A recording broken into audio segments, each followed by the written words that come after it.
Apa dengan phishing aja cukup untuk menghemat konsumsi listrik dari PC kita? Terus kalau udah pakai phishing, nggak usah undervolt lagi kah?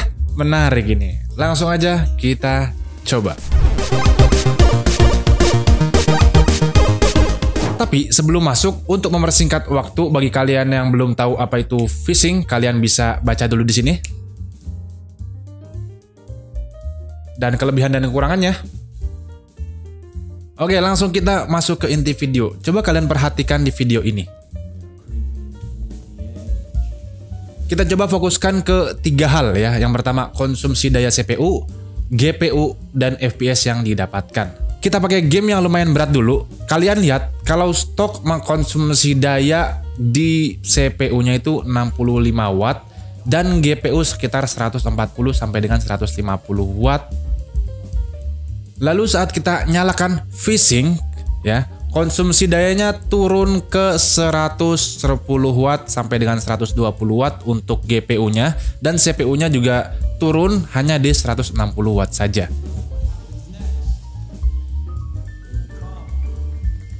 Dan saat kita menggunakan Extreme Undervolt ya, tanpa menyalakan phishing, terlihat kalau justru undervolt tanpa phishing masih lebih baik ya di berbagai sisi daripada phishing, karena memang dilihat dari sisi performanya jelas di atas 60 fps ya, karena monitor juga 60 fps ya. Di sini juga dia mengkonsumsi daya lebih rendah, GPU-nya hanya di sekitar 75 sampai dengan 80 watt dan CPU-nya mengkonsumsi sekitar 65 wattan.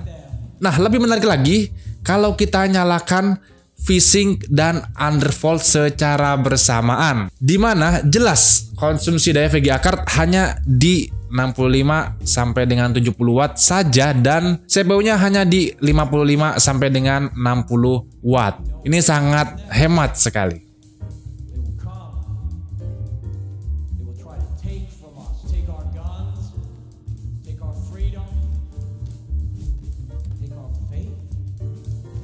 Kesimpulannya apa? Kalau untuk hemat daya, undervolt masih lebih unggul daripada hanya menyalakan phishing saja. Tapi akan lebih hemat kalau kalian undervolt dan phishing secara bersamaan. Karena secara overall itu kehematannya sangat hemat. Lah bang, tapi kan itu cuma game berat. Gimana kalau game ringan? Nah, di sini kita coba game yang agak ringan ya, lebih ringan, Devil May Cry 5. Seperti biasa, yang pertama kita jalan di stok ya, di mana konsumsi dayanya itu 65 watt untuk CPU dan GPU-nya di 170 watt. Nah, selanjutnya kita nyalakan phishing-nya ya, konsumsi dayanya langsung turun signifikan, di mana VGA card hanya mengkonsumsi daya 60 watt dan CPU-nya hanya sekitar 37 watt saja. Nah, selanjutnya kita undervolt ya, Extreme Undervolt, konsumsi dayanya masih terbilang lebih tinggi daripada phishing. VGA card-nya aja sendiri itu makan 90 watt dan CPU-nya 65 watt. Tetapi kalau kita hitung pakai FPS per watt ya, gue yakin masih lebih unggul undervolt. Tapi ya sekali lagi, di sini phishing emang lebih hemat untuk game yang berat. Nah, gimana kalau kita nyalakan phishing dan undervolt, Extreme Undervolt secara bersamaan? Langsung di sini kalian melihat kalau konsumsi dayanya yang nggak beda-beda jauh sama kalau kalian menyalakan phishing saja. VGA card ada di 57 watt dan juga konsumsi daya CPU ada di 38 watt.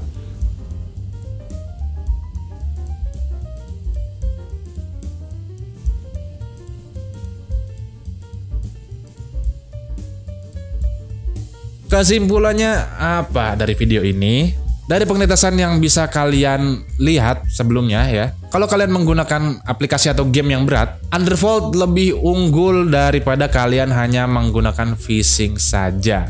Tetapi akan lebih baik kalau kalian menyalakan phishing dan undervolt secara bersamaan, karena ya memang bisa lebih lompat jauh sekali konsumsi dayanya dari sebelumnya. Di kasus lain, kalau kalian menggunakan game yang agak ringan ya, nampaknya cukup dengan menyalakan phishing saja ya sudah bisa menghemat konsumsi listrik tanpa perlu menyalakan undervolt. Jadi, apakah phishing bisa menghemat listrik?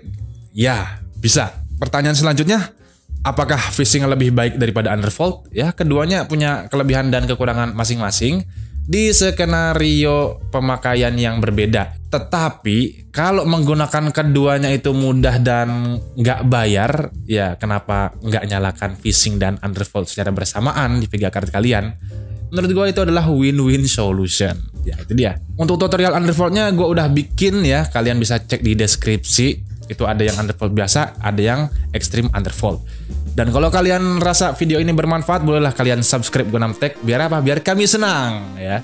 Atau follow Instagram GoNamTech @GoNamTech dan share ke teman-teman kalian biar teman-teman kalian juga tahu apakah harus menyalakan phishing saja atau harus menyalakan undervoltnya juga ya. Terima kasih sudah menonton GoNamTech sampai habis and always.